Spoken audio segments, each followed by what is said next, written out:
Assalamualaikum warahmatullahi wabarakatuh. Hai, bertemu lagi di video tugas latsar saya. Kali ini saya akan membahas tentang tugas learning journal yang diberikan Ibu Indah Escape MPH selaku fasilitator kami yang akan membahas tentang pengalaman dan pemahaman saya tentang agenda 3. Nah, di agenda 3 ini kita akan membahas 3 hal, yaitu manajemen ASN, kemudian ada work of government, dan yang terakhir ada pelayanan publik. Baik, yang pertama kita akan membahas manajemen aparatur sipil negara. Di sini kita akan membahas konsep dan kebijakan manajemen ASN dan bagaimana kebijakan tersebut diimplementasikan di instansi pemerintahan dan hal-hal yang harus diperhatikan agar manajemen ASN dapat menghasilkan profesionalisme aparatur sipil negara. Kedudukan, peran, hak, dan kewajiban, serta kode etik ASN. Seperti yang kita ketahui tentang kedudukan aparatur sipil negara, bahwa seorang ASN wajib menjalankan kebijakan yang ditetapkan oleh instansi pemerintah dan seorang ASN harus bebas dari pengaruh partai politik.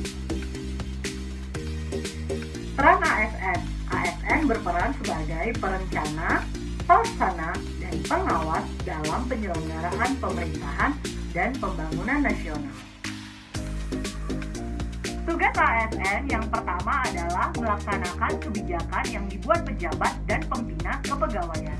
Yang kedua, pelayanan publik yang profesional dan berkualitas.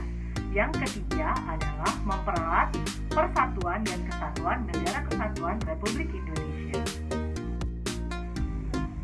Untuk haknya, seorang PNS berhak mendapatkan gaji, tunjangan, fasilitas, cuti, jaminan pensiun, perlindungan, pengembangan kompetensi. Nah, sedangkan untuk kewajiban, seorang PNS tentu saja sudah wajib setia pada Pancasila, Undang-Undang Dasar, NKRI, dan pemerintahan yang sah, kemudian menunjukkan integritasnya, menjaga persatuan dan kesatuan, menjaga rahasia jabatan, dan yang pasti bersedia ditempatkan di mana saja. Seorang ASN bekerja berlandaskan pada kode etik dan perilaku. Semua itu diatur di dalam Undang-Undang ASN yang menjadi acuan bagi ASN dalam menyelenggarakan birokrasi pemerintahan dan bertugas menjaga martabat dan kehormatan bagi seorang ASN. Pada saat ini, pemerintah telah menerapkan sistem merit di dalam pengelolaan ASN. Hal ini dimaksudkan agar dapat mendukung pencapaian tujuan dan sasaran organisasi dan memberikan ruang transparansi, akuntabilitas, objektivitas, dan keadilan. Sehingga rencana kebutuhan ASN dilakukan secara transparan, sehingga pegawai yang diharapkan dimiliki bisa berintegritas untuk mencapai visi dan misi dari instansi.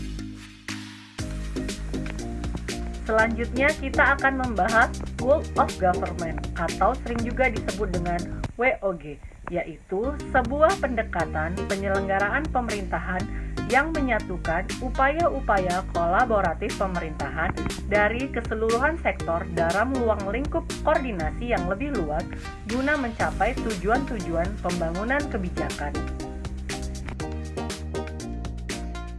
Nah, kira-kira mengapa sih WOG atau Work of Government ini penting di dalam pemerintahan Indonesia?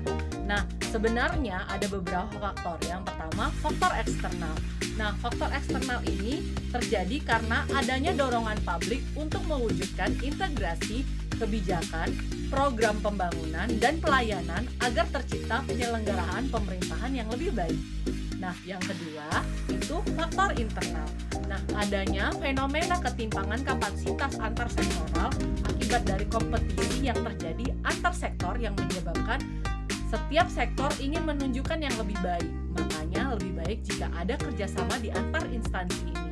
Nah, yang ketiga yaitu berasal dari keberagaman Indonesia sendiri. Karena kita tahu kita adalah negara yang mempunyai banyak adat budaya, banyak suku bangsa, sehingga menyebabkan baiknya ada penyatuan atau kerjasama di antara segala macam perbedaan yang ada. Nah, itu adalah segala hal yang membuat mengapa Word of Government ini penting di dalam pemerintahan Indonesia.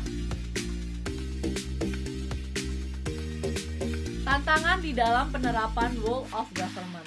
Seperti yang kita ketahui, ada beberapa tantangan di dalam penerapan WOG ini sendiri.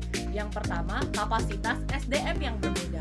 Nah, kapasitas SDM yang berbeda ini menyebabkan sulit terjadinya saling kerjasama di antar institusi yang memiliki kapasitas SDM yang berbeda.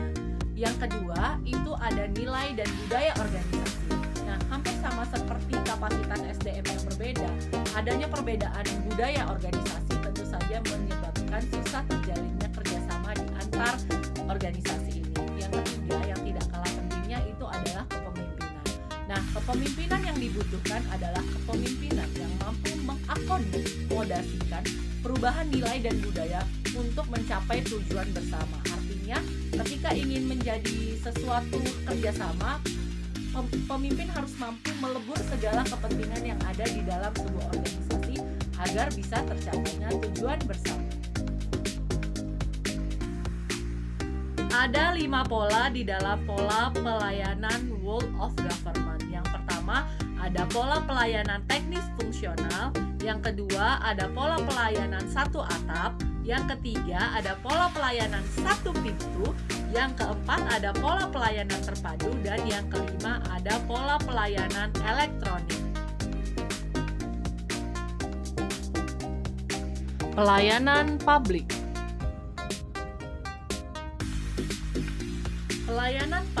Pelayanan publik adalah sesuatu hal yang tidak asing lagi di telinga kita. Sudah kita sering dengar dan kita rasakan. Nah, apa sih pelayanan publik itu sendiri? Nah, menurut Undang-Undang Nomor 25 Tahun 2009 tentang pelayanan publik mengamanatkan bahwa sebuah pelayanan publik adalah kegiatan atau rangkaian kegiatan dalam rangka pemenuhan kebutuhan pelayanan sesuai dengan peraturan perundang-undangan bagi setiap warga negara dan penduduk atas barang, jasa, atau pelayanan administratif yang disediakan oleh penyelenggara pelayanan. Hakikat pelayanan publik.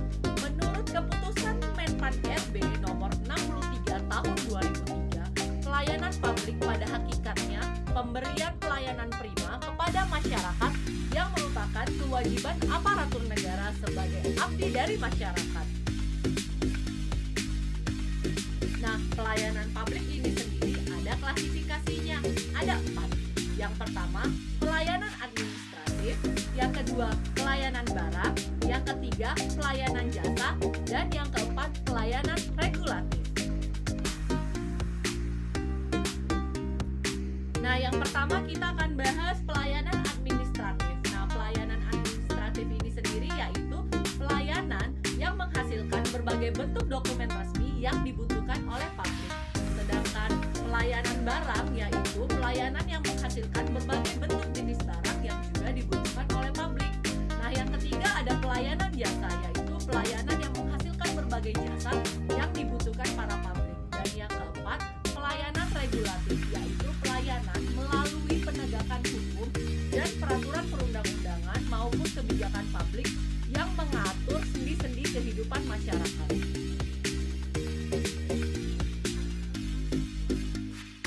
Prinsip-prinsip pelayanan publik.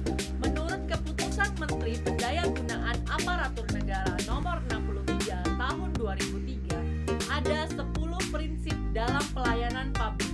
Yang pertama itu ada kesederhanaan, yang kedua kejelasan, yang ketiga kepastian waktu, yang keempat akurasi, yang kelima keamanan, yang keenam tanggung jawab, yang ketujuh kelengkapan sarana dan prasarana, yang kedelapan kemudahan akses, yang kesembilan kedisiplinan, kesopanan dan keramahan, dan yang terakhir adalah kenyamanan. Setidaknya ada 5 prinsip dalam pelayanan prima. Yang pertama, responsif terhadap pelanggan. Yang kedua, membangun visi dan misi pelayanan. Yang ketiga, menetapkan standar pelayanan. Yang keempat, pemberian pelatihan perkembangan pegawai terkait bagaimana sih memberikan pelayanan yang baik. Dan yang kelima, memberikan apresiasi kepada pegawai yang sudah menjalankan pelayanan prima dengan baik.